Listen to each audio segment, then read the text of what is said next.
تخيل تمشي في جزيرة وسط المية، كل اللي حواليك دومة معلقة في الشجر وعيونها بتبص عليك كأنها حية. طب لو عرفت إن صاحب الجزيرة نفسه لقوه ميت وسطهم؟ اشترك في القناة واضغط لايك وصل على النبي علشان القصة الجاية يمكن تكون عنك. ويلا نبدأ الحكاية. في وسط قنوات مدينة مكسيكو في جزيرة غريبة بيقولوا عليها جزيرة الدمى.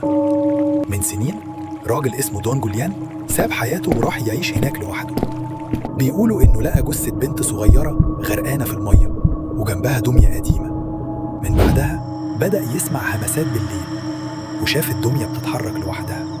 خاف الروح دي تأذيه فابتدى يعلق دمى تانية في كل حتة بالجزيرة عشان يرضيها. الزوار النهاردة بيقولوا إنهم بيسمعوا ضحك الأطفال والعيون الزجاجية للدمى بتتبعك وانت ماشي. والأغرب إن جوليان نفسه اتلقى ميت في نفس المكان اللي البنت غرقت فيه. بيقولوا الروح أخدته معاها والدمى لسه